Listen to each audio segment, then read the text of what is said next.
everybody. We are live from Studio B here at the Beach Street Yacht Club on a beautiful day in San Francisco. Thank you for joining us. My co-host, of course, is Julia Vedekind, the Commodore of the Beach Street Yacht Club, a longtime member of St. Francis. I'm your host, Tom Eamon, a proud member of St. Francis, but also the Balboa Yacht Club. Let's get into this show, number 928, into the starting line today. Thank you for joining us.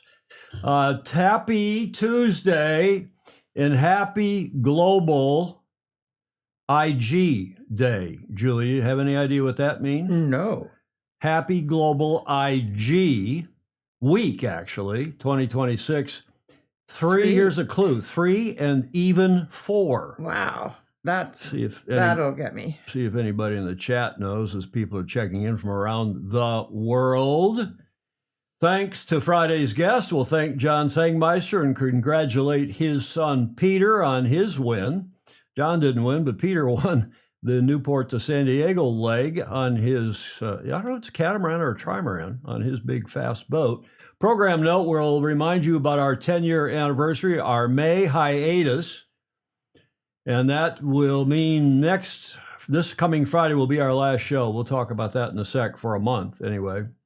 The special relationship. His Majesty today, King Charles, is at the White House, or was. He's addressing Congress.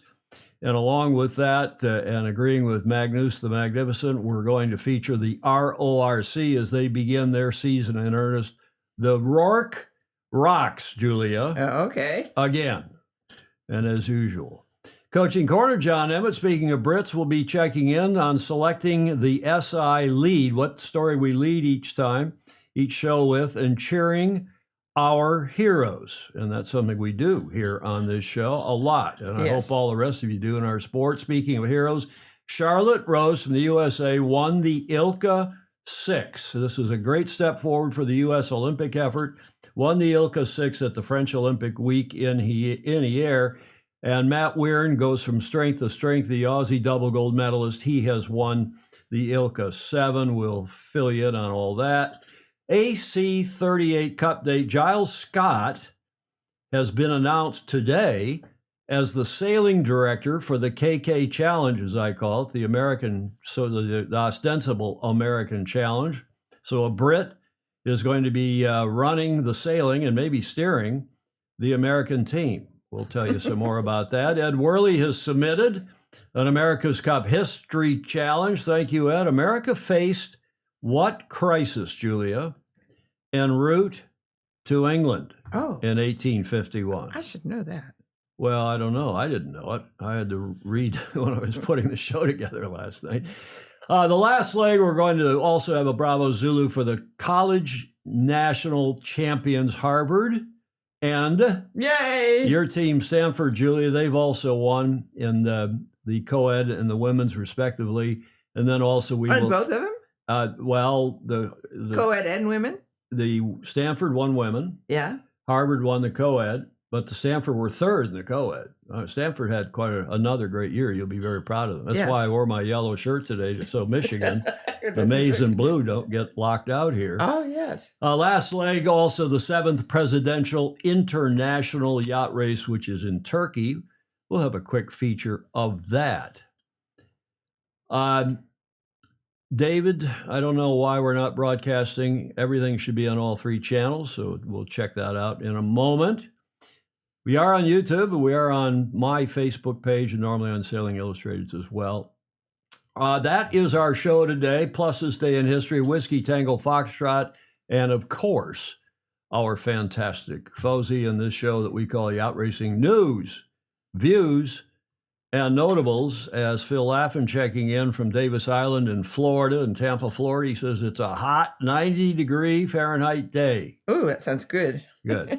Okay, well, just to thank our guest, Julia, our guest, John Sangmeister, who was not quite live from the back end of rock and roll. We couldn't get the Zoom connection working. We won't blame Elon Musk for that. Oh, no. And your favorite, Elon, he's your favorite tech bro is. In the history of the world, right? Yes, he is. Absolutely. More than Steve Jobs. Well, different. So he couldn't get it hooked up, but John very cleverly sent a recording, a video that I was able to play holding my phone up to my camera. It was a bit cryptonic. And we carry on here to thank John. And of course, his topic was the 78th Newport to Ensenada International Yacht Race, that 125 miler from Newport Beach annual event down to Ensenada in Baja, Mexico. And there are actually two. There's the main race with the yellow line, the yellow dotted line from Newport Beach down to Ensenada. Then of late, in the last few years, there's been a shorter race for people who either don't want to go into Mexico and have all the hassle with crossing borders and customs and so on. With boats. With boats and a lot of people, and then having to come back, of course, when you're done with the race. But the other thing is, people have work commitments. And I know John Sangmeister went to San Diego because he's building a new restaurant there. It's beautiful, It too. is. You've seen a lot of the photos. Yeah. And Gladstone's Long Beach, which has been around for a long time, will soon be joined by Gladstone's San Diego over there in Seaport Village, I think it's called. And that's, as Julia said, we've been seeing some of the pictures that John is, the build is almost done. They're going to open here in the next month or two, right? Yep. Anybody's yacht club would be delighted to have that architecture. You're right. It looks like a yacht club. It does. On the inside. Beautiful, beautiful job. Great finish. Bravo Zulu to John Sangmeister's son, Peter, who has a farrier. I think it's a cat. It may be a tri. I'm not 100% sure. It's a farrier 32. Somebody tell me in the chat. We'll know. It's called Tanawa. And Tanawa, did you know what Tanawa is? Mm-mm. Do you know that the late great Commodore Harry Anderson's New York 40 was named Tanawa? Oh, really? Yeah, and I never knew what it was. Sangmeister, John told me by text this morning that the Kiwis should know that Tanawa is a Maori god who gets impatient if you don't, and it's a female, I believe. Oh, and good. Gets impatient if you don't pay enough attention to her. Oh, that's a good word anyway. Gladstone's Chrissy Field. No, that would be up here, Alex, but it's going to be Gladstone's down in San Diego. Will be John's next restaurant.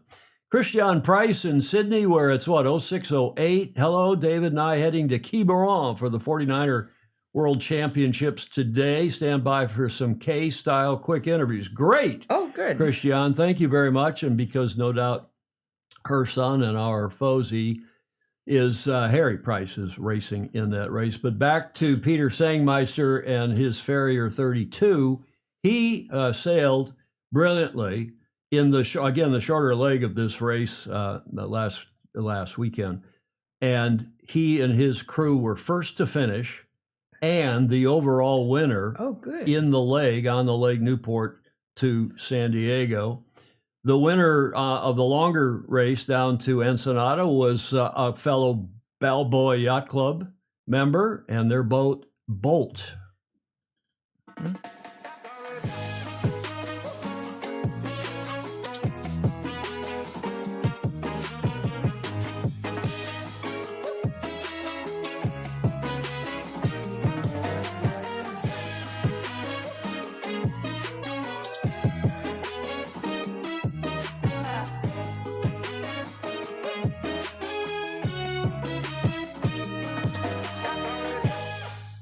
Nice quick video from that boat, which is owned by Craig and Carson Reynolds of the Balboa Yacht Club. It is a Nelson Merrick 68, my old college buddy, Bruce Nelson, who was a year ahead of me at Michigan. Taught me a lot of things. I'm sure. About life, liberty, and the pursuit of whatever. various things. Bruce Nelson, the esteemed yacht designer, living down in San Diego. Julia? Sir. What are we celebrating today? World IG Week, the 24th through the 30th of April. I don't see anything in the chat from the gang yet. Keith, Jamex, great to see you two again. Good morning from Auckland, New Zealand. The sun is out. Yeah, it's getting to be, fallish, and winterish down there. Auckland at 08:10 in the morning on their Wednesday morning. Clayton Embley says it's a very, that is this 32-footer that Peter Sangmeister is racing, is a very fast trimaran. And Lance Burke agrees it's a trimaran, so that's in the chat. Julia, what are we celebrating today? Oh, I don't know. Gruber's got it. You see what he said in the chat? No. Intergenerational World IG Day. Family sailing? Well, good brain of yours, that Stanford trained brain. That was what, I can pick 6 or 7 or 8 of these things, one of them. And I thought this was appropriate given some of the things we've seen of late from Alistair Murray with his family sailing. And I thought we'd expand upon that a bit after we first tell you about IG Week. It's a special time each year. It's one week when we celebrate the ties that bind us across the generations. These bonds undoubtedly explain the affection cascading from grandparents to their children and grandchildren. Intergenerational Week brings understanding and respect, one can only hope, transcending age. How to celebrate IG Week? Well, I know how you can celebrate. How? Becoming grandfather. Well, yes, that's happening sooner than later in some cases. And Julia, you'd be disappointed. And this video is kind of croutonic, but I've got one anyway. Welcome to Global Intergenerational Week, an annual campaign that highlights intergenerational factors and celebrates the value and power of intergenerational relationships. Running from the 24th to the 30th of April, the campaign features a week of inspiring online and in-person events, each day focusing on a key intergenerational theme. On day 1, let's raise intergenerational awareness. On day 2, let's challenge ageism. And on day 3, let's challenge social isolation and loneliness.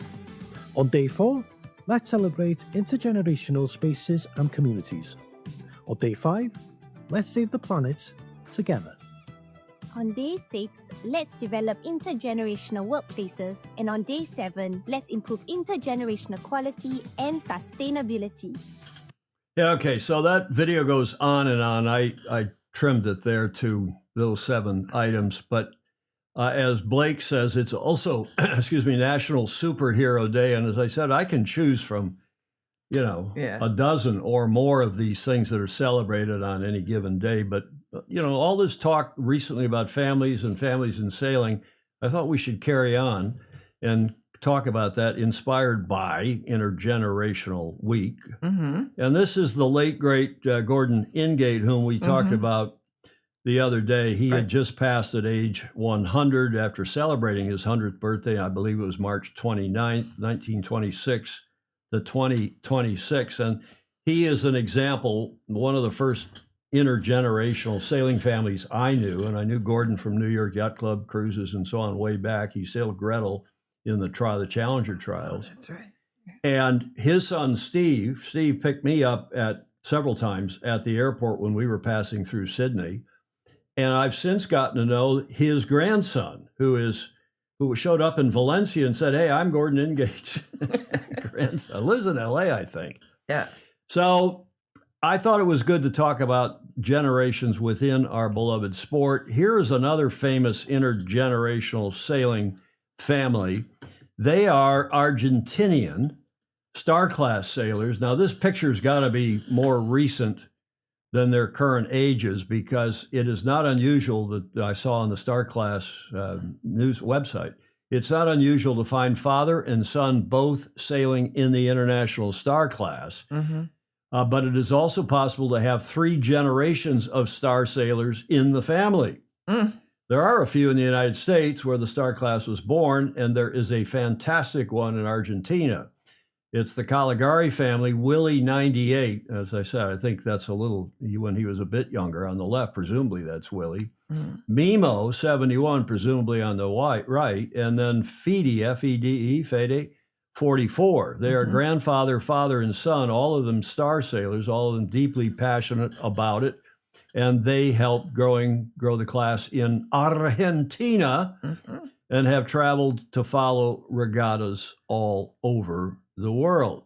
What a nice thing to do. Then, Julia, we've been talking about Alistair Yes. and his family. And here are 3 generations of Murray sailors, Alistair and a couple of his daughters and one of the daughter's kids there. So so many people learn to sail from their parents, with their grandparents. And I think it's something we don't talk enough about. We don't celebrate enough in our sport. And I hope others will send in your examples. Yes. Which inspired me, Julia, to do the same. With the passing of my wife a couple weeks ago, Meg has been digging through her photos and other personal effects that she has accumulated. That in the background, I had never seen this photo before. If I had, I don't remember it. That is my grandfather, Paul Hopkins Eamon, and that's either his Lightning or he had another ersatz boat like a Lightning. And that is circa, I think, 1960. And of course, the crouton notice I'm in topsiders. I don't know if you can see it, but I'm wearing topsiders without socks, even Of course. I think age 9, something. Well, no, it was less than that. 7, 8, 9. I don't know how old I am in that picture. That's one of my sisters to my left on the right in that picture. This is my father, and he's just wading in with whoever this kid is that was crewing for him. I don't know who that is, no relation that I know of which I know.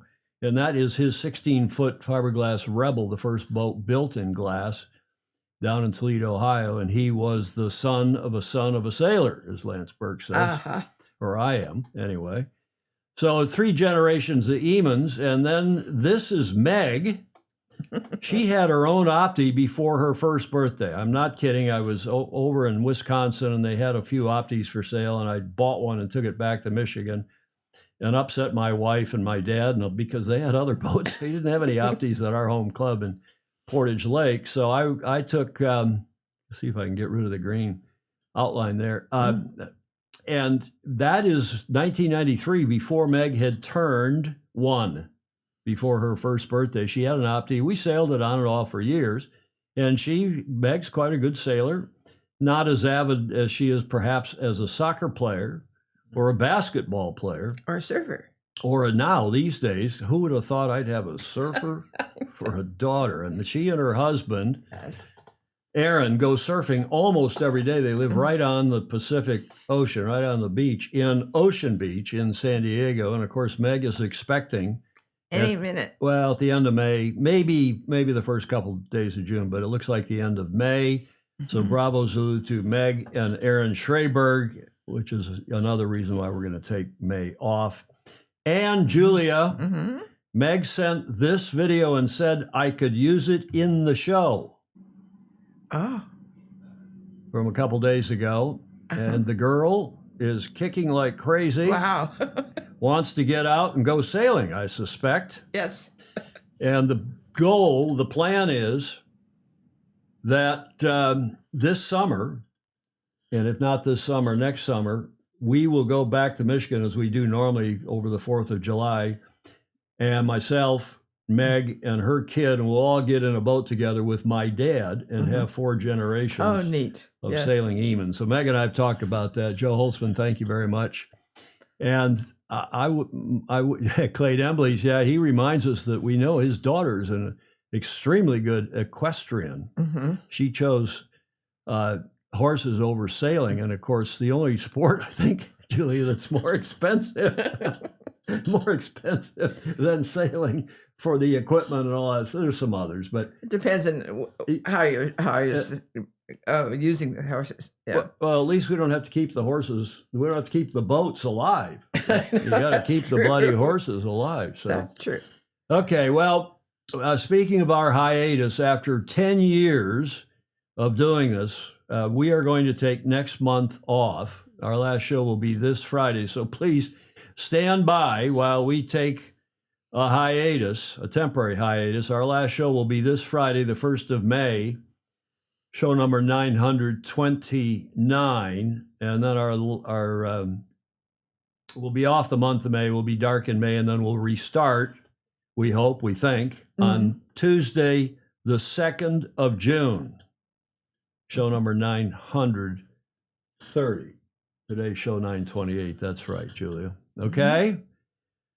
You're going to go crazy for that month. I probably will too. No, Huh? no, I'm not. I've got a bunch of things I can do. Well, as John Emmett's saying in the chat, he's going to carry on and keep posting Coach's Corners. He's been doing that regularly to Facebook and YouTube and beyond. So he will keep the info flowing. Mm-hmm. And Clay Embley saying, good for you guys, well deserved, thank you.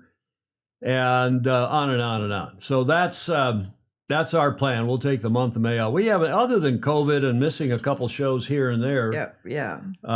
We really haven't taken any time off since we started this. This is just now the end of our 10th year. Yes. We started in June. So we're going to take a little holiday and a sabbatical, as I called it. Mm-hmm. Speaking of what are we celebrating today, it's the special relationship is back in full swing with His Majesty is at the White House. And that's not King George, that's King Charles. But there was a big discussion this morning led by Gordon Smith about the name George. That's one of King Charles's names. And he is at the White House with King Donald. Oh, he's not a king, is he, Julia? Huh? And I dedicate that picture to Gordon Smith, who I know loves King Charles and the president so very much. But I also want to celebrate the Royal Ocean Racing Club. They're kicking off their season. They had a preliminary regatta last weekend, but their offshore series starts this coming weekend. 7 RORC Offshore Classics from the Solent start this Saturday, the 2nd of May. The first of 7 races is the Cowes to Le Havre race, and then they have 6 more after that, May, June, July, of course, and then the 4th of September, they wrap things up. The RORC, Julia, is going from strength to strength.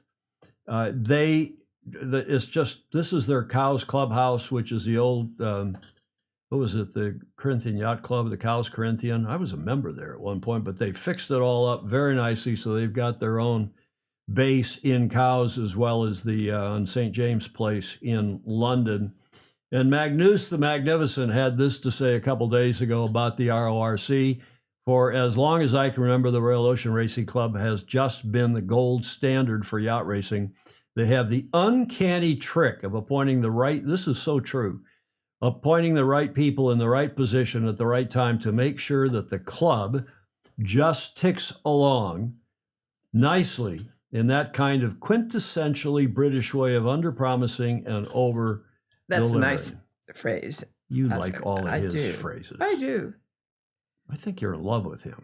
I have never met him. Oh, well, he's going to be over here at some point. Take a stroll into their Cowes branch that we just showed you, and it's to step into another world of elegant service, a menu to die for, a bar that is, well, Magnus, let's don't get carried away. It's the best in the sailing bar none. Best in sailing bar none, you excuse the pun. I think there are probably some clubs and some people who would argue with that, but because there are lots of great bars, but it is a good one. Mm-hmm.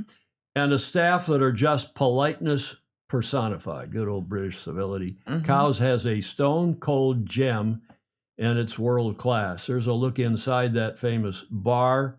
RORC does it better than anyone. It's a fine yachting institution with outstanding people in charge.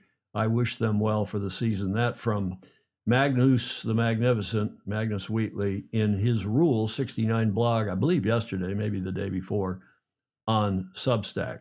Mm-hmm. So here's the preview of this series of races, which they are just getting into this weekend. I thought you'd enjoy a quick look.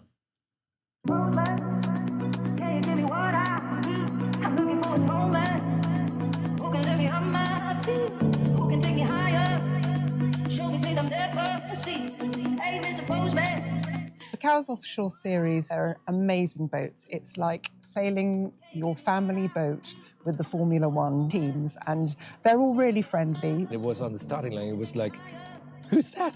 This is Dean Barker. I'm crossing the starting line together with Dean Barker. I wouldn't do that in any other class. It's nice to be in an environment where everyone's supportive. We've jumped into a 3600 and we're against some really experienced, really good offshore sailors in the boats. What would be really nice for us is to be able to line up against them. You just learn a lot about yourself, your boat, your team, and yeah, they're classic Rourke races with some very prestigious trophies. Who can let me on my feet? Who can take me higher? Show me things I've never seen. Hey, Mr. Postman, can you give me one? We're better sailors all round, having done this kind of offshore racing. We're better cruisers, we're safer, and I think we're more adventurous at the same time.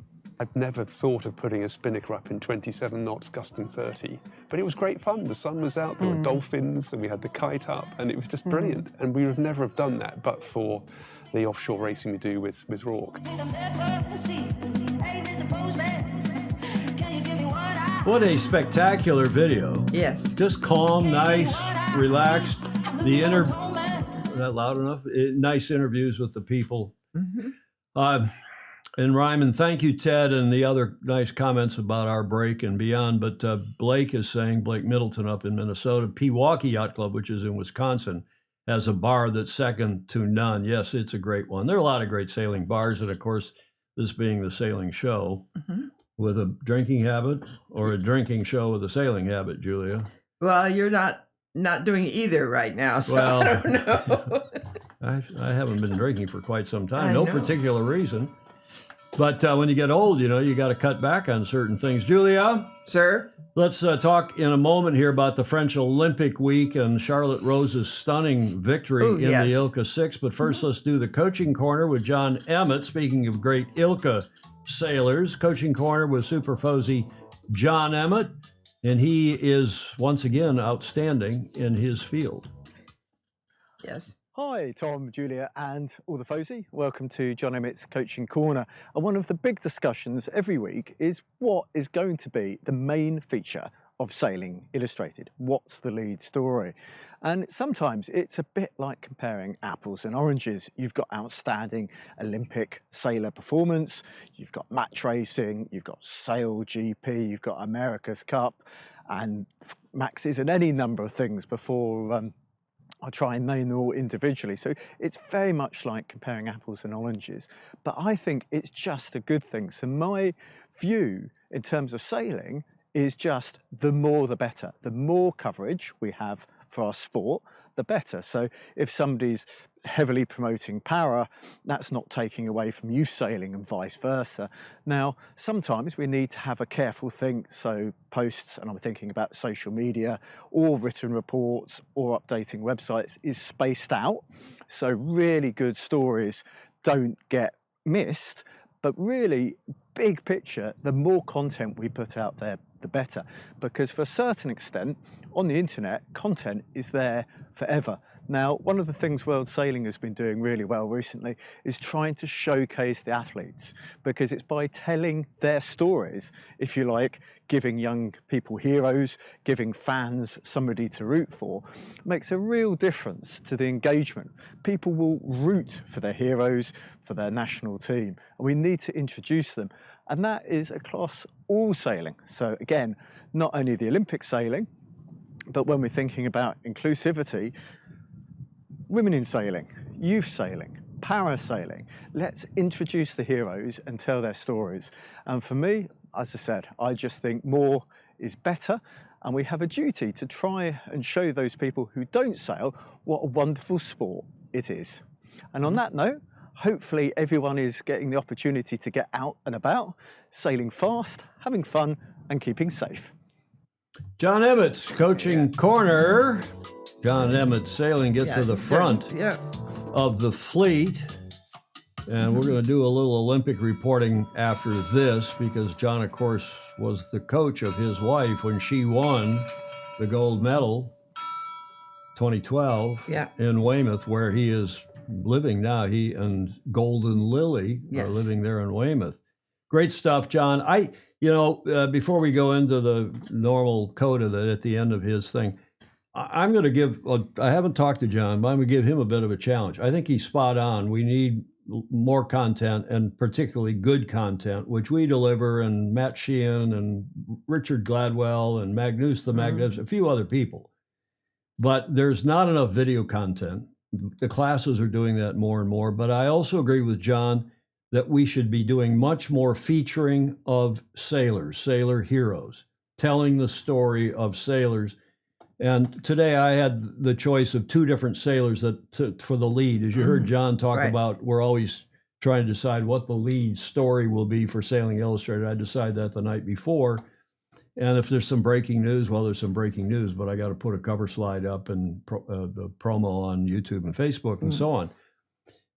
But I always try to, if possible, pick sailors and feature them and promote them, as we are doing today with Charlotte Rose. But back to the coda with John, we also like to say at the end of his reports, because he's been pushing, as you heard him mention in his report, the push for Paralympic sailing continues. We want to get sailing back in the Paralympics in Brisbane 2032. John told us last week that the 2026 World Sailing Inclusion Championships will be in Portimao in Portugal. The Inclusion Championships will be held from the 5th through the 10th October. Portimao, which is a fabulous place. And member national authorities are actively encouraged to enter as many events as they can, as the International Paralympic Committee, the IPC, is monitoring participation, and the sport must constantly demonstrate the level of demand to maximize, that's a mouthful, to maximize the chance of reinstatement in the Paralympic Games. In other words, we got to show up. We got to have entries. Get your national authorities to send in entries. Get your clubs and classes to support this. And and go to a regatta. Well, go and watch a regatta, Yes. Paralympic regatta. Good. I ended up with one, and it was, while I've always been in favor of it, I've never fully appreciated what they go through. Well, And- just getting and in and out of the boats, and the wheelchairs down on the dock, and then they have special lifts that can lift people that don't have the mobility. and their smiles of achievement are fabulous, and their ceiling is also, so it's, you can't help but be impressed by it. Exactly. Fully agree, Julia, and that's why we got to support this. We got to support the is it Brisbaneans? What do you call somebody from Brisbane? Oh, help me out in the chat. I'm making a fool of myself yet again, Julia. But I just want to say the choice for today's lead, and I send it to the Super Fozy. We have a WhatsApp chat group of the people who are the regular major contributors to the show, and the night before not always, sometimes I just have, it's obvious which one to go with. But I had this one and I had this one ready to go. This, of course, Scotty Dixon, who has won yet again the Ficker Cup, and we're going to celebrate him. And I thought, why should we do him or should we do Rose? And Alistair Murray was the first one back, and he said, we should celebrate Rose. This is a major achievement for the U.S., a big step forward. Give her some publicity. Scotty's won this thing a bunch of times. He'll be sailing in the Congressional Cup next week, and we'll celebrate him and all the other skippers during Con Cup when James Pleasance gets there. And even though we'll be off, but on Friday, we'll give a preview of Con Cup. So Good. Yabos. People in Brisbane are Yabos, referred to as cane toads. Really? Julia, back to Scotty Dixon for a minute, who, of course, is the more famous brother of a younger brother of Chris Dixon, with whom I've done a couple America's Cup campaigns, of course. And Scott, who's a good friend, longtime friend as well, he advances, he and the second place team from Ficker Cup, which is a qualifier, advance to next week's Congressional Cup. Bravo Zulu to him. He's perennially, it seems like, the Long Beach Yacht Club's rep into Congressional Cup, and he's had a couple close calls winning Con Cup, and I hope maybe he can do that next week. I don't know what's going on. BBs for Brisbane somethings. I don't know what the Brisbanean? It's the only thing I could think of. I Julie. don't know. Somebody, one of the Aussies must know that. Okay, speaking of our lead, in the old journalistic sense, the word LEDE, we talked on Friday's show about this SGS, and again, John Emmett has been educating all of us on this. There are these 5 events now: Sailing Grand Prix, Grand Slam, I should say, Sailing Grand Slam, SGS. And Julia, the event organizers, this wasn't a world sailing. They tried to organize a thing in the past years, and it didn't always pan out. And these 5 major events, as I understand it, took it upon themselves, with the blessing of world sailing and probably some guidance from world sailing, taking it upon themselves to organize these 5 regattas. And sadly, there's nothing down under. They should have one, Melbourne Olympic Classes Week or something should be involved. But suffice to say, and I'm sure that'll happen when they get the Olympics down in Brisbane coming up. But suffice to say, these 5 events, the Sofia in Mallorca, the one just completed in Hyères, the French Olympic week, and then coming up here at the end of May into June is Dutch Water Week. That name keeps changing with different sponsors. Remember, that was the Spa Regatta for a long time. And it's really where we developed umpiring for small boat racing, at the Spa Regatta, Henri van der Rat. Then, of course, Julia, one of your favorite events and mine, Kieler Woche. Kiel Week in Kiel, Germany. One of the biggest regattas anywhere in the world, almost every year. And the guy who helped run that is now our racing director, our sailing director here at St. Francis Yacht Club. Oh, I forgot that. Remember that? Yeah. Long Beach and San Pedro Olympic Classes Regattas are the last on this 5-event list, the 13th of July through the 8th of August this year, as the OCR, the Olympic Classes Regatta, the pre-regatta for the 2028 Olympics. That's the Sailing Grand Slam Series, 5 OCRs, Olympic Classes Regattas, and this one just completed over the weekend. Friday was medal races for the boards, and then the other classes had their medal races on Saturday.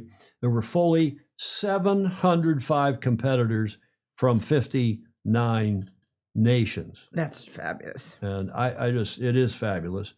And apparently they handled it well. I saw one of the videos. This would drive Andy Rose nuts. They had champagne sailing conditions. They had varied but good sailing conditions all week.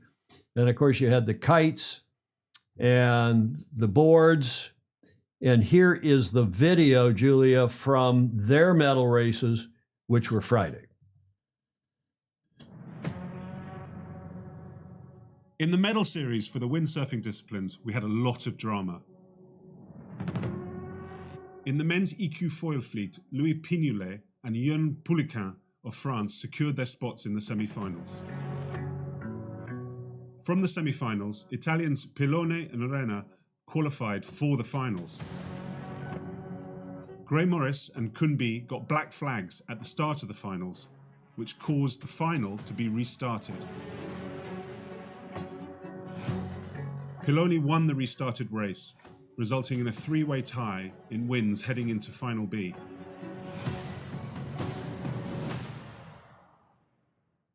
Australia's Gray Morris broke that tie by winning Final B, securing the gold medal, while Piloni finished second and B took third. Yeah, it was an awesome day today. The wind filled in quite nicely. In my first attempt at the finals, I was over along with Kunbi. For the second attempt, Nicola Renner and I kind of had a battle for the first place, and I just managed to take it away. But overall, super fun racing, super tight, and yeah, kind of perfect training and perfect lead up for Europeans in a couple of weeks.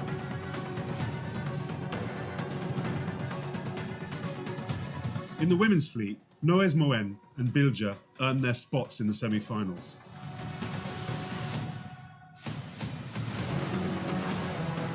From there, Jan and Bilger advanced to challenge Steinberg and Majetti.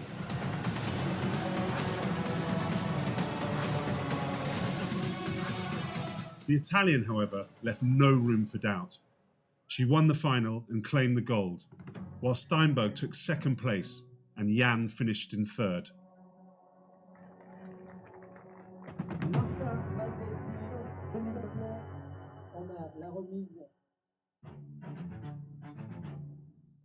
In the kiteboarding, Koska and Maraminidis were the ones who made it into the semi-finals.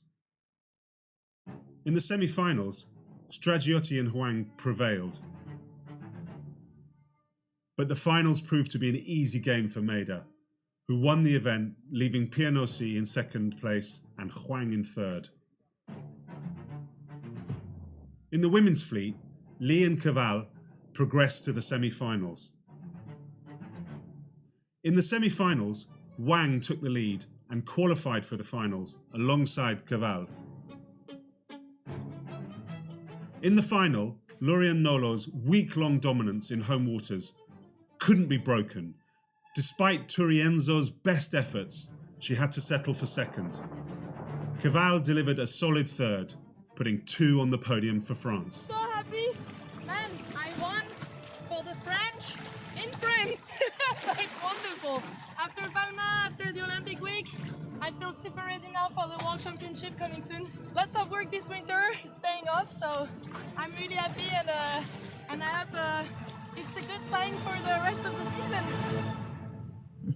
Okay, so that's nice. 2 of the classes. That way of presenting the regatta is very good. Yeah, nice. But there's been some controversy, as the Brits would say, controversy over the presentation. In fact, Ben Nichols is saying in the comments, and I'm going to cover this in a minute, including the rant that you're referring to from Matty Weirn of Australia, because his post has been backed up by a couple different folks. He sent it to me. We'll get to that in a minute, but first, let's look at those classes who wrapped up on Saturday. Of course, the 470, the co-ed class, 1 male, 1 female, the likewise co-ed class, the NACRA 17s, and then the FX, which is the female skiff, and the 49er is the male skiff. This is the ILCA, what is it? Can't tell if it's the ILCA 7 or that looks like to me like the ILCA 6. I don't know, maybe not. ILCA 6 is the women's laser, and then also the ILCA 7, and here's their video. The final day of the Semaine Olympique Française featured medal races for 6 classes. With 20 points on the table, in the 2 final series, anything was possible. In the ILCA 6, Eve McMahon and Charlotte Rose entered the medal series with only 2 points separating them. A scoreline of 2nd and 6th for Rose, compared to McMahon's 3rd and 8th, plus some fantastic match racing, secured her gold. McMahon took silver, and Maria Erdi won her battle for bronze. In the men's ILCA, Matt Verne entered the medal series with a comfortable lead over Great Britain's Beckett and Hansen. A safe 5th and then 4th was enough for Verne's 2nd SGS win of the season. Beckett claimed 2nd, with Hansen in 3rd. Yeah, it's obviously, it's a sort of a dream start to my campaign, really. Back-to-back wins in Palma and now here in Hyères at the Sailing Grand Slam. So, it's a good way to start the season, I guess, yeah. It was a dramatic week in the NACRAs. A broken bowsprit ended Tita and Banti's dominance, forcing them to chase the fleet. A solid week from Olympic silver medalists Magliani and Bosco put them 2 points ahead of Italy's Uglioni and Giubili, entering the medal series.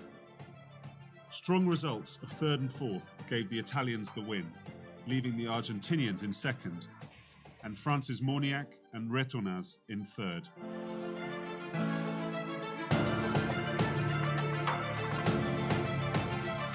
It was a challenging week because we had a lot of different conditions every day.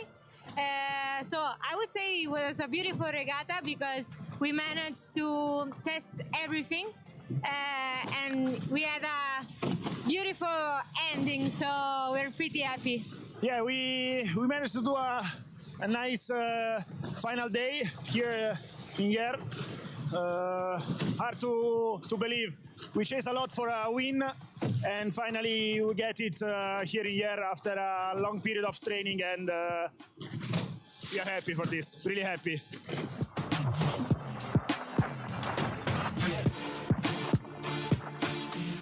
Jama and Cardona's dominance in the 470 looked unshakable since they took the lead on day 3. 2 5th places in the medal series were enough to give them the win. Great Britain's Wrigley and Harris, with 2 3rd places, settled for 2nd, with French Paco and Dejean completing the podium.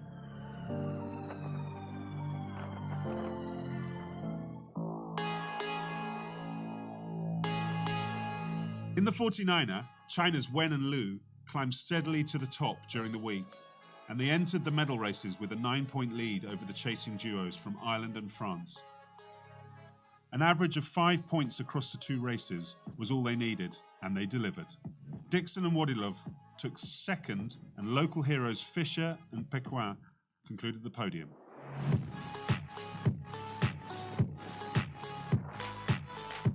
In the FX, Italy's John Schulier and Schio delivered a stellar final day, building a 6-point margin.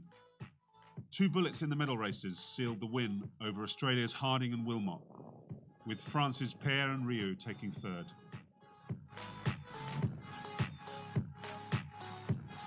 Today was really amazing.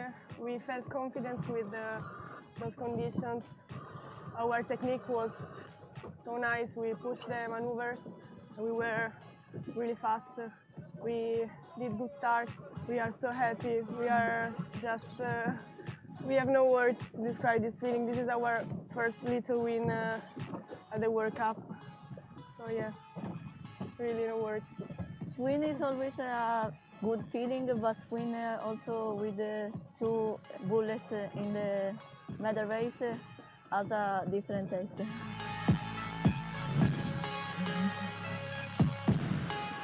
Yeah, I thought those videos were just fine. The wrap-up videos. Yeah. I don't know if that was an AI voice. Who, unless you're a German speaker, you wouldn't pronounce Matt Viren, but maybe he is. I don't know. Yeah. Regardless, Clayton Embley says, "Wow, sailors actually sailing without without batteries." Isn't that nice? It is nice, and completely agree, Clayton Embley. Thank you for that. Now, apropos this comment, Ben Nichols was mentioning it a minute ago. This guy is just an amazing sailor. Full stop. This is Matty Weirn from Australia, who's the double gold medalist in the Ilka 7 and has now won these first 2 events in this SGS this year. So bravo Zulu to him. But after the regatta, he posted on either Instagram or Facebook or both the following. And he said, Hyères delivered like Hyères always does. We had just about everything this week, making for some great racing. Although I'm happy with my performance and how this campaign has started, I can't help but feel frustrated after these 2 events. As an athlete, you are expecting there to be certain guidelines and expectations from the organizers that you need to follow. But these last 2 events have felt like the disconnect between the 2 couldn't be greater. I will start with the cost. 450 euros, 740 Aussie. To enter each event to me is out of control. Mm-hmm. We had 200 Ilka 7s in his class alone at both regattas, so you can do the math. For that cost, we get extremely poor communication both before and during the event. Notice of races and the sailing instructions are being changed multiple times a day in the weeks leading up to the event with quite sizable changes. Quote, measurement, unquote, inspections, which start a day before the event officially starts. Some people hadn't even arrived yet. The kicker, and he doesn't mean boomfang, the kicker on all these changes is if we miss something or don't turn up on time, we as athletes get penalized. But wait, there's more. Apart from the usual great work that the external media teams from the likes of Sailing Energy do, we have absolutely 0 live media coverage. You would imagine for entry cost, we would at least have a half-working tracking system so people can follow along. Numerous times over the 2 events, I have tried to find the right people to discuss my concerns and get some answers to the questions that all the sailors are asking each other in the boat park, but not once have I succeeded in finding these people. Are they at the events at all? I'm legitimately concerned about where our sport is heading in the Olympic world, and I would hate to see its demise at this level. We have some great athletes doing what they can do to bridge the gap to the organizers, but time and time again, it doesn't seem to make a difference. Surely the athletes should be the priority here, because without them, there is no sport. Mm-hmm. If you read this this far, thank you. I apologize for the rant. He must be related to me. And this isn't usually my thing, but enough is enough. We need to see change. And that is Matt Weirin, at the Grand Slam. It was either on Facebook or Instagram or both. And thank you to the several FOSI, including Greg Phillips down in Australia, who sent that along, Julia. Blake Middleton says, Matt sure sounds articulate in his concerns. John Emmett says he's available to help. I'm sure he means with the media, but probably more. Clay Embley agrees. Listen to your best sailors. They tend to have a grasp of the truth. And on and on. Ed Worley asking, why are the costs so high? Well, we used to, when I was at IYRU and ISAF as a senior delegate and head of the U.S. delegation, yada, yada, we always found that these multiple class events were more difficult and more expensive to organize. And they'd try to have these combined world championships where you'd bring the Star and the Finn and whatever the other classes were back in the day, and trying to get all the land, all the shoreside launching stuff, trying to get all the volunteers. You've only got X many volunteers in a given area, a given port, a given city. And when you have all the Olympic classes at once, you lose, you don't have enough volunteers. And when you have them staggered, even if you have a lot of them at the same venue, that is World Championships, a lot of the same volunteers will work on each event. So I just think these things get too big, and they think that by having a big event, they're going to get more publicity, more attention, make more money. I don't know what it is, but that is a problem, Ed Worley. I agree. And obviously, Matt Weirin thinks that they somehow have got to get themselves together. I don't know if that'll happen between now and Dutch Water Week, which is the next event up there on the IJsselmeer in the northern part of Netherlands.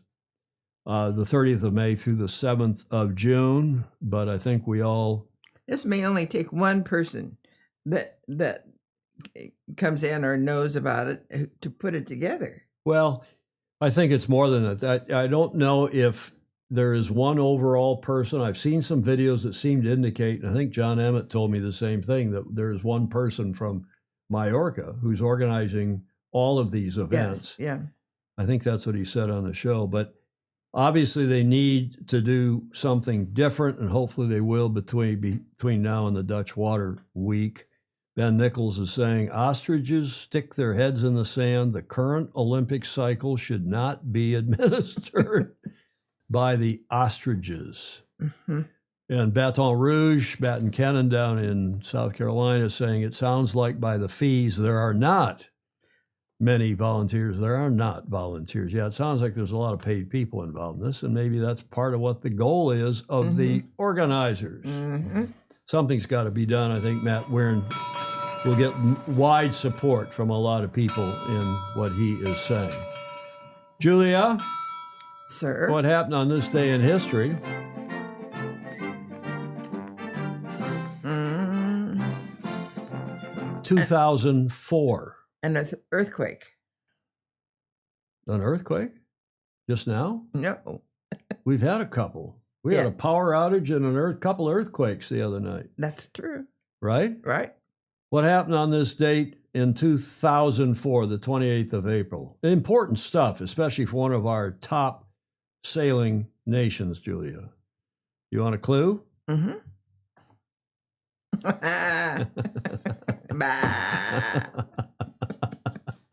I knew you'd like that. A poor thing. See if anybody in the chat gets it. Who gets it first in the chat? I'll go to the chat live and see who comes up. That's got to be New Zealand. You think? The country with 5 million people and 50 million sheep? Yeah. The great sailing nation. Well, this is a merino sheep. Shrek the sheep, David James either Googled it or he knew about it. Merino sheep Shrek with fully 27 kilograms. What is that, 60 pounds more than? Of fleece, the lost sheep. Lance Burke is saying, well, Dolly was cloned and then overfed.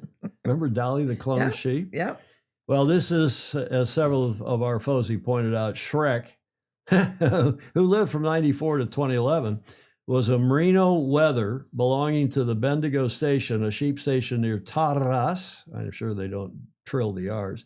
New Zealand. He gained international fame in 2004 after he avoided being caught and shorn for 6 years. Apparently hid out in a cave somewhere. Merinos are normally shorn annually, but Shrek apparently hid in caves, avoiding muster. He was named after the fictional ogre in books and films of the same name. After being finally being caught on 15 April 2004, he was shorn by a professional in 20 minutes. Wow. On this day in history, Julia, on the 28th of April, 2004. The shearing, get this, the shearing was broadcast on national TV in New Zealand. Well, of course it would be. His fleece contained enough wool to make 20 large men's suits. 60 pounds of fleece. An average merino fleece weighs around 4.4 kilograms, less than 10 pounds, with exceptional weights up to around 15. Julia, do you think I have a video? Oh, I would hope so. Ever heard of the sheep who escaped shearing for years? In 2004, a merino sheep named Shrek became a global sensation after evading shearing for 6 years by hiding in caves in New Zealand. When Shrek was finally found, his wool had grown so massive that it weighed an astonishing 60 pounds, enough to make 20 suits. The amount of wool was so extreme that it even hindered Shrek's movement. His story captivated the world, and Shrek quickly became a national hero in New Zealand. The once elusive sheep was given a grand shearing on live television, and his fleece was auctioned off for charity. Shrek's tale is not just a quirky animal story, but also a testament to resilience and the lengths creatures will go to survive on their own terms. Okay, I'm not quite so sure about that last sentence. But yes, Lance Burke says it must have been a Rick Banner, a slow day for New Zealand television. I have the video. It's on YouTube. Is it? But, and the guy, he's a professional sheep shearer, of course. Yeah. And I couldn't play it. And it was too long, 20 minutes it took to shear the sheep. That's incredible. Anyway. Well, exactly. I don't know what else is going on here. Fritz Mueller's signing off, but have a great sabbatical. Well, we'll be back Friday. We'll do one final show on Friday before this day in history. That's a special one, Julia. Okay. Now, how about the America's Cup? There's some interesting stuff going on in the Cup. This is your AC 38 Cup date for today, the 28th of April. And the breaking news is that American Racing Challenger Team USA, that mouthful of a team name, I call it the KK Challenge after Mr. Kummerik, appoints Giles Scott as the sailing director. And this, Julia, after they talked at some length about how it was going to be used, that Kenny Reed was saying this is going to be used to encourage Americans back into the Cup and American participation on the yacht. And the racing director, who's a fine guy and a hell of a good sailor, I don't blame them. In fact, I think they're very smart to hire Giles. But if you're going to hire Giles, don't be talking about this being an all-American effort. Yeah. Kenny Reed. Okay? Yeah. So American Racing Challenger Team USA, they're trying to make this look all-American with their name, is proud. Why don't we add red, white, and blue? The red, white, and blue American Racing Challenger Team USA, home of the, free and the home of the brave. Home of the free because of the brave. Yes. Yes. Well, they're proud to announce the appointment of sailing great Giles Scott as sailing director, a key leadership role as the team ramps up preps for the LV 38th America's Cup. As you probably all know, earlier this month, American Racing Challenger Team USA, representing Don't Call Me a Yacht Club, challenging Yacht Club Sail Newport. They keep saying this in their press. I wonder if Brad Reed is the Commodore. He said he wasn't. He told me there was no way he was going to be Commodore. But if it's the challenging Yacht Club Sail Newport, Julia, I wonder if it's Brad is the Commodore. How would you know? How would you know? So that is, they were confirmed earlier this month as an official challenger for the LV 38th America's Cup, marking a major milestone in the continued resurgence of American sailing with Giles Scott on the global stage. And again, I have absolutely nothing. I think I've known Giles, not super well, but for a long time, he's a hell of a good sailor. And I think, he's going to end up on the wheel. Yeah. One of the wheels of this boat. Now, I have an interesting quote from Giles. Now, see, you can remember he was with Emirates GBR and in their Sail GP team, and I don't know if he still is or not. I don't believe he is. But he and Sir Ben have had a interesting relationship, shall we say. And this is what Giles said. He's quoted as saying in the press release, somebody no doubt wrote most of this for him, if not all of it. I'm delighted to be joining American Racing Challenger at such an important moment for the team. The America's Cup is an incredible challenge, blending fast pace, that should be hyphenated, fast-paced racing with cutting-edge technical I can't help myself. Technical development, making it one of the most demanding and exciting competitions in the sport. This project brings together a compelling vision, strong leadership, and a real desire to compete at the very top. I'm looking forward to working closely with Ken Reed, and the wider team to build a competitive program and ensure listen to this, and ensure we're as prepared as possible heading into the Cup.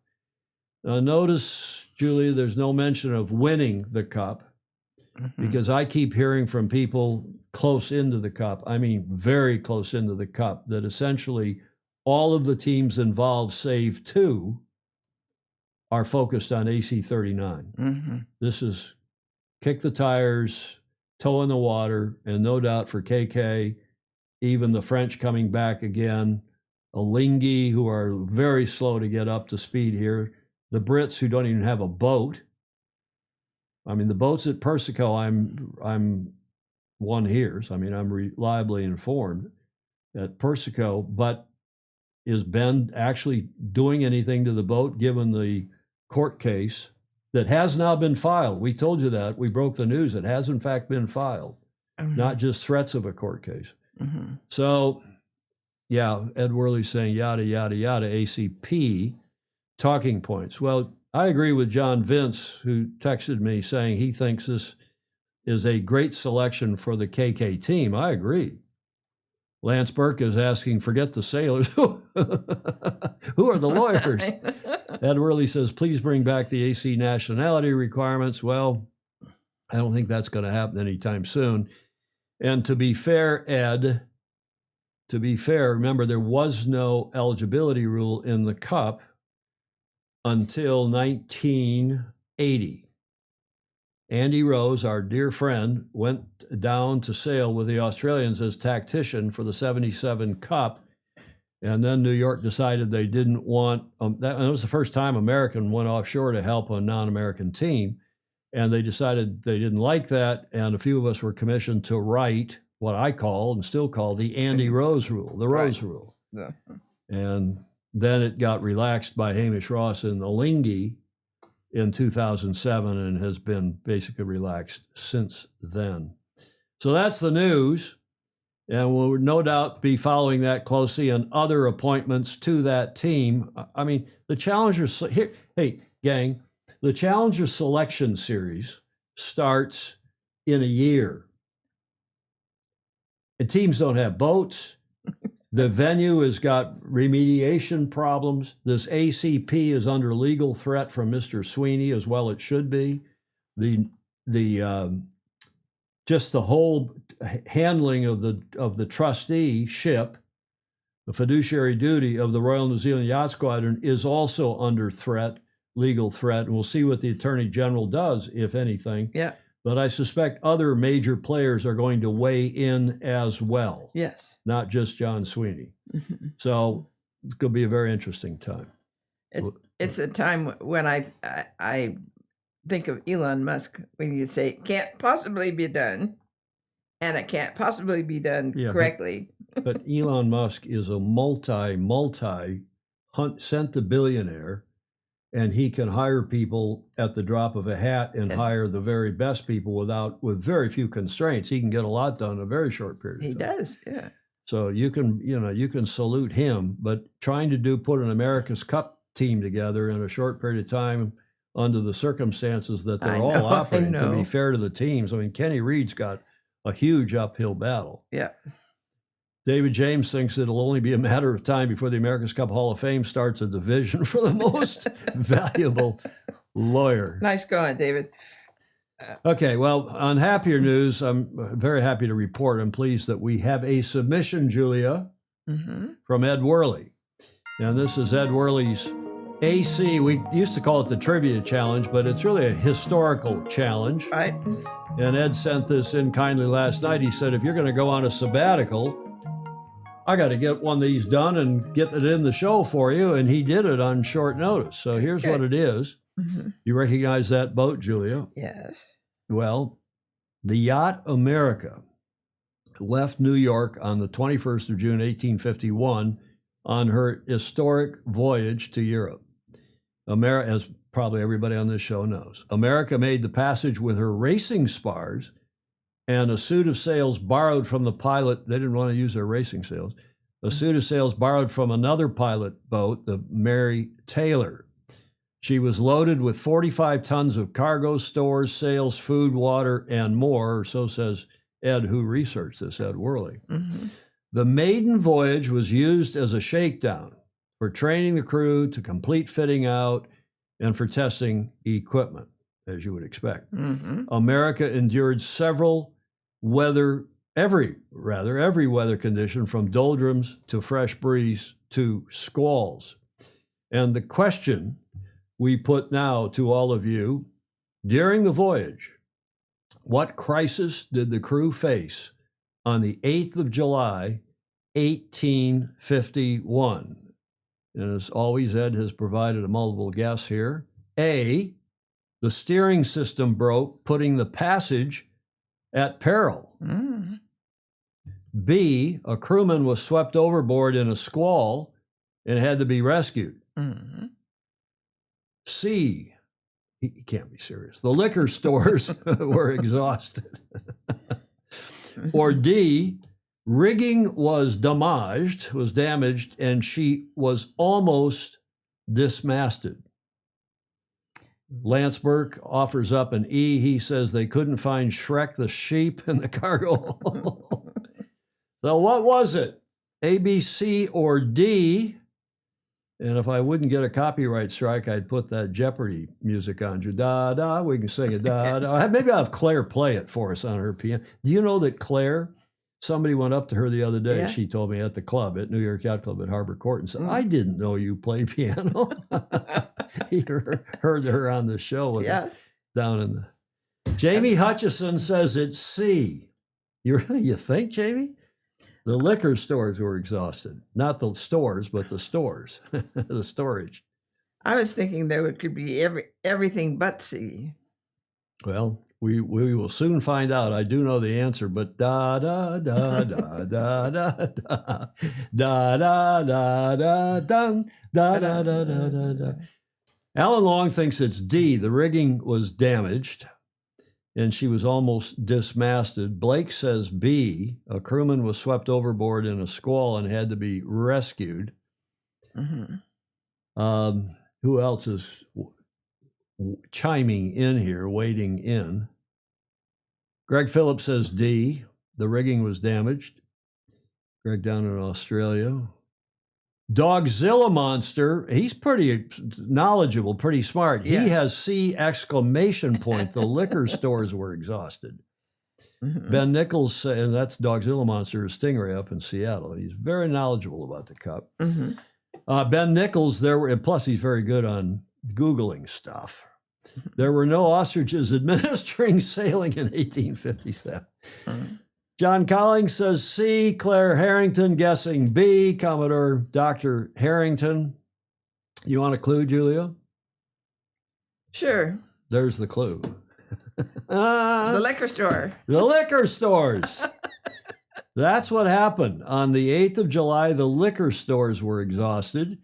James Steers' log records, our liquor is all but gone. So they broke into, they averted the crisis on the 9th of July when, again, according to his log, we broke open one of the boxes marked rum, Commodore Stevens' private stock. I wonder if he even knows they took out 4 bottles. So they took out 4 bottles thinking it would last. So it was, after all, C. It's another great story, a little bit of trivia about the yacht America and the first, what I call AC-0 in 1850. But he doesn't tell if it did last. Well, I assume it did, or else they probably would have gotten some more out of the Commodore Stevens. Claire Harrington didn't know that. Commodore Harrington, you can add that. You can ask that at one of your future presentations. You can say, who knows what the crisis was on America in July of 1851. Thank you, Gordon. Thank you, Ed Worley. Thank you very much for your AC History Challenge. Always enjoyable, always appreciated. Absolutely. Now, before I leave that, I just want you to know that Ed Worley has one of the best collections of America's Cup memorabilia, probably outside Mystic Seaport. He's got books galore. He's got a whole bookcase up there behind him when you do a Zoom with him, full of America's Cup books. He's got lots of regalia, like this hat from Dennis Conner's 25th defense in 19 Liberty's defense in 83, which of course was unsuccessful, and more. Ed Worley, quite a collector. Yes, nice. Clay Emily says, I always label my booze as raw Brussels sprouts. No one wants them. You're the one who doesn't like Brussels sprouts, right? Who was it? Was it Commodore Harrington? I think it's Commodore Harrington doesn't like. My dad has, at any age, he's always had an intense dislike for Brussels sprouts. He's the one that kept putting them up under the table. For the dog? And the dog he hoped the dog would eat them. If the dog got sick of them, then my grandmother found out that he was storing his Brussels sprouts. I love Brussels sprouts.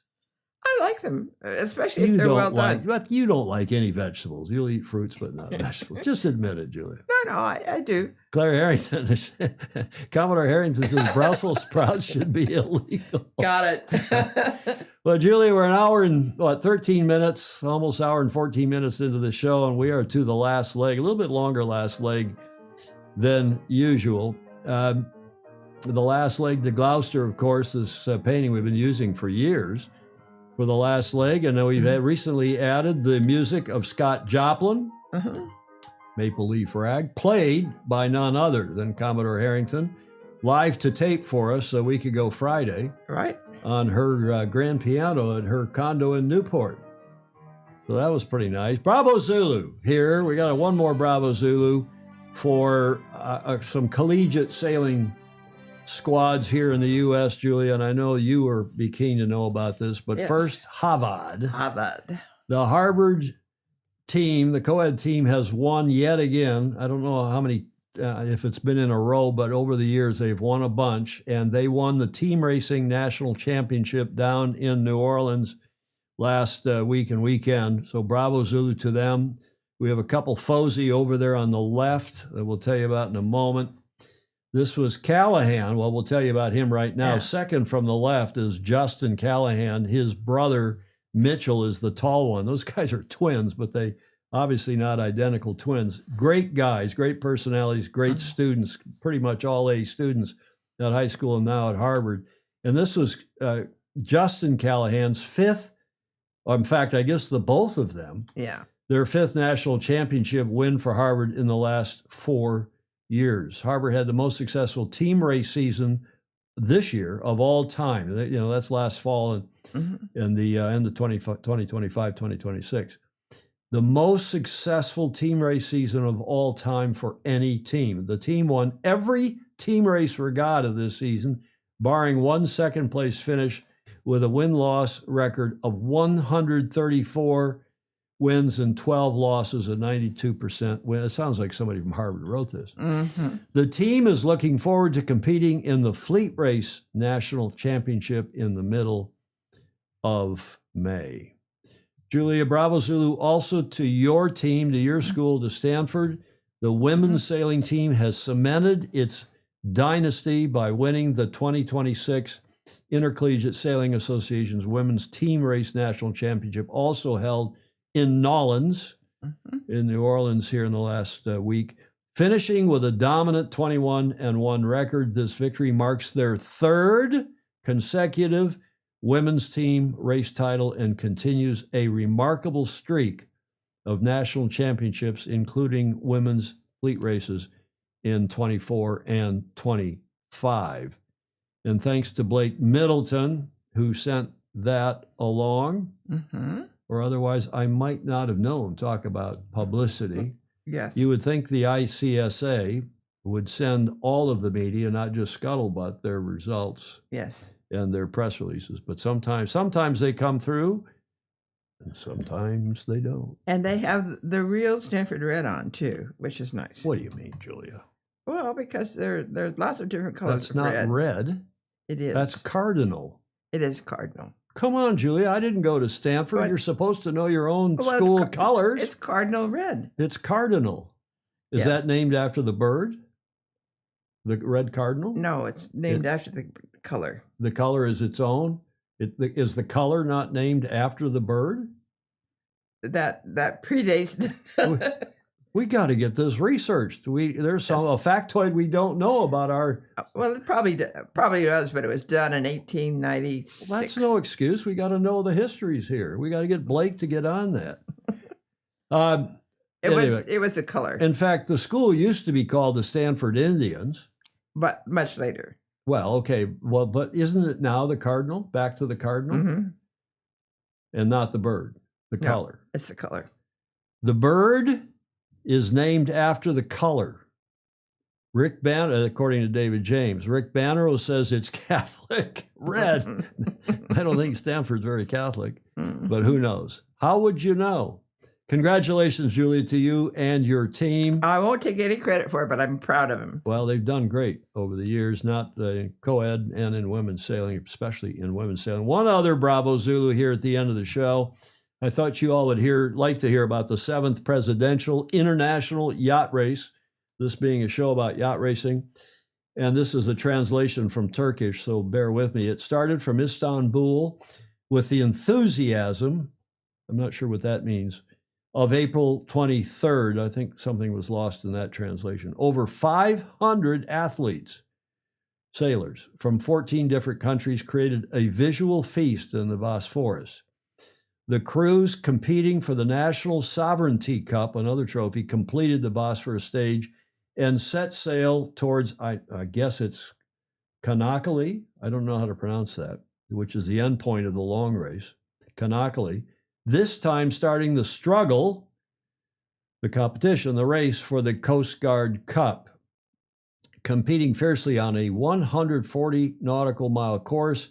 Atabay Challengers was there they are on the picture, was the first team to reach Kanakali, I don't know, in 15 hours, 27 minutes, earning the Line Honors Awards, and award singular, and here is the video. Nice video.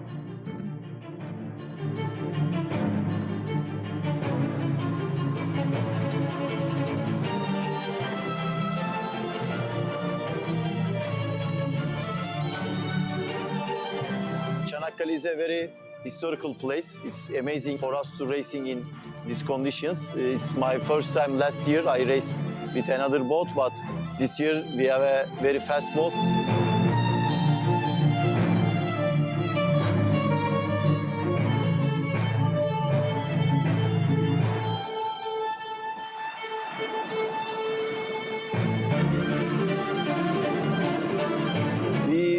won the two races, the Istanbul to Çanakkale and today. So it's amazing for win this regatta because it's a very good race, very good organization. So it's an honor to win this regatta for us. If you want to feel the history and historical places, especially in Istanbul, this race will be the favorite race of yours. We are very glad to make this event in Çanakkale. We combine two straight in one race. It's, I think, unique in the world.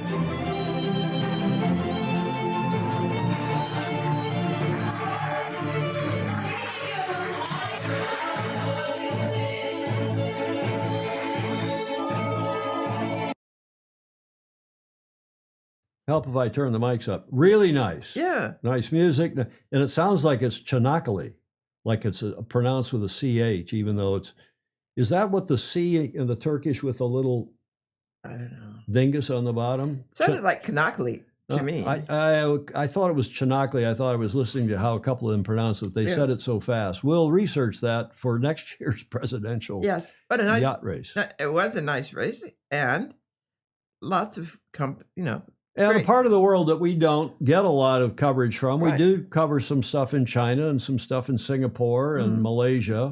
But this in Turkey, we've covered one or two events there, and it's nice to have it. It really is. And that's Icarus Sports that does that video, and they do a superb job. I think that's the group that Commodore Harrington is hiring again to help run the video for the Women's International Championship and probably the Invitational Cup as well.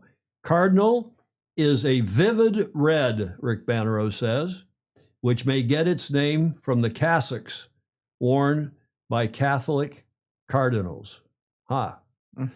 Lance Burke. Did Lance go to Stanford? He says there was a student vote to replace Indians, which obviously a lot of different organizations in this country have wanted to replace Indians as in somehow pejorative for in what's the word I want? Native Americans? Native Americans, but I was thinking of the other word. Starts with an I. Come on, you went to Stanford? Indigenous. That was the word I was trying to come up with. My brain's a little slow here. Yeah. But anyway, the baseball teams and a lot of have replaced Indians, and the students voted for the robber barons. Do you remember that? Oh, it was way after my time. Way after your time. The robber barons won by a mile. The administration refused leaving the school color as the name. Thank you, Lance Burke. That explains it all. Nice event, nice video. Thank you very much. And they force stuff to me, which I appreciate very much. They're sending me videos, Icarus Sports and their PR people. Very, very nice indeed. Good. I don't know, Clay, there's something going on back and forth about you can splash them with anything you want and they still, I think he's talking about Brussels sprouts. Thank you, Alan Long. Yes, indigenous. I finally came up with it in my aging brain. Julia. Sir. Whiskey Tango Foxtrot. And speaking of Ted Ryman, I thought it was high time, since he makes so many submissions for us. Yes. It was high time to put him here in a photo, because people don't realize he is a man of not just international mystery. He's a Brit living in Cape Town, South Africa. We love the guy because he sends us a lot of content. Most of them I can't include in the show because they're so racy. And he's a racy guy. I mean, he sails, he motorbikes, he's got fast women, or at least a fast woman from what I can see. Has a wife? I think so. Yes. I believe so. He does have a wife. And she looks as much fun, like as much fun as Ted does. So Yes. that is our photo of the day, Super Fuzzy Ted Ryman in the Republic of South Africa, originally from the GBR. Here's one that's a bit racy, Julia. This did not come from Ted. Why would you watch them cooking shows when you know your cooking ain't good? And she says, same reason you watch porn. Okay, is that okay, or does that get a finger wag? No, I think that's okay, isn't it? It's not graphic. One that Ted sent, it was graphic. I couldn't put it in here, but I could. He sent some great stuff. Here's another one. I'm not sure who sent this, but this being the drinking show with a sailing habit, if we start calling it organic potato juice, does that make vodka a healthy drink? Well, of course. You stopped drinking vodka, Julie. You're now drinking tequila. I know. As the late, great Commodore Anderson would have said. Tequila. Tequila. Like Cuber. Yeah. Speaking of drinking, a negative person sees the glass half empty. A positive person sees it half full. A sailor adds 2 shots of rum, 2 ice cubes, and says, cheers. Right. Now, that was challenged in I think that I grabbed that out of the Super Fuzzy thread or someplace. Yeah. And that came from Greg Phillips down in Australia. And people challenged that and said, a sailor adds 2 shots of rum, no ice cubes. You drink the rum neat. Because you don't have any on board. And says, cheers. Well, you wouldn't if you're out for a long time. And these modern days you might, but that's, you know. I've been both. I was told the first time I drank Mount Gay rum at the New York Yacht Club in 81-ish, early 80s, and the late, great Commodore Harmon Hawkins, he wasn't a New York Commodore, he was a Manhasset Bay Commodore and president of U.S. Sailing. Harmon said, I think I ordered Mount Gay in Diet Coke. And he about had a conniption fit. Yes. Right there at the bar at New York Yacht Club. And he said, no. He said, and no orange juice. Yeah. No Diet Coke. You get Mount Gay, you pour it into a cup, neat, no ice, and you might put 1 splash of water on the top to break the first hit. Well, I started drinking Mount Gay way before that, but Is there a punchline? I thought you were going to say. No, well, I mean, I was not drunk that way. How did you drink it? With ice?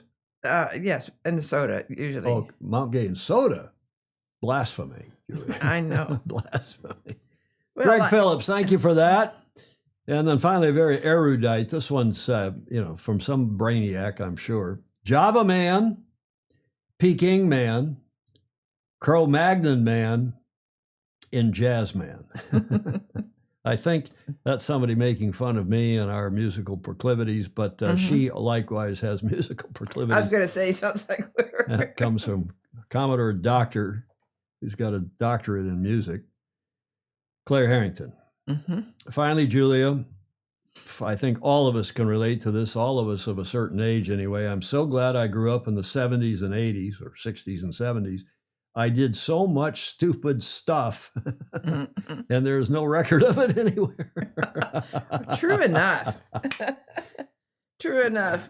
But, it's right. It's a different world. You could go out, ride your bike, and be home by dusk and have dinner, dinner time, whatever it was. Right. And we'd go sailing, and we'd sail across the lake, and maybe we'd land someplace and go into somebody's house, or maybe we'd, have some mischief. Our parents didn't know what we were doing as long as we were home for dinner and behaved ourselves and took care of each other. I mean, the other thing was that the kids, not just siblings, but all of us sailing and playing games and football and skinny dipping, we were all taking care of each other, Julie. Yes. Right? That came from Clayton Embley, who is famously fun as well. Yes. All the smartest people sail, Blake Middleton likes to remind us, and I see that one of his theories maybe gotten disproved or gotten a chink taken out of its armor, Blake. So we got to check into that. I saw a headline today about that. But, after 100 years, you would expect some things to get modified, some theories and theorems. And thanks, Blake Middleton. And my beloved father always says, sailing isn't for everybody, but it is for anybody. Which gets us, Julie, to the finish line where you like to say, yes, please like and follow and share us. It contributes to our reputation. Well, I don't know, it maybe detracts from it too. Comments are welcome, even in replay. We appreciate very much your support via Patreon, patreon.com/join/ Sailing Illustrated. Give us a few bucks a month, as many of you do, to help keep our equipment going, keep our streaming fees paid, and we much appreciate your support via Patreon or otherwise. And Clayton Embley sends us a bottle of booze, and some other people send us checks. Some people buy us a monitor. Really nice stuff. Clayton Embley, speaking of Clayton, says the key to getting away with it is to rub your hands in the engine compartment before you go home. Engine trouble, Dad. Oh, he's been there. Yeah, engine trouble, Dad. What's my hand smell like? Oh, I'm sorry, Julia. I couldn't help myself. You know what he meant, and I couldn't. Okay, give me the finger wave. Okay, fair enough. John Emmett wants to know who gets the cash in May. Great show again. We'll do one more. We'll do a show this Friday. And in the meantime, we want to thank those who allowed us to use audio, video, and images for today's show, this long list of people far and wide. Julia, final thoughts? Oh, let's keep the energy going. Keep the energy going while we take our break in May. One more show this Friday. The first, it's May Day. We got to celebrate May Day, International Communism Day, Labor Day, Maypole Day. Yes. We got to have all this stuff. Thanks, Clayton Embley. Thank you, Alan Long. She shut my motor off, Clayton Embley. Julia, that's it for us. We hope all of you have a great rest of your week, wherever in the world you are. In the meantime, go sailing. Sail fast, sail safe, and have fun. See you Friday. Ciao for now.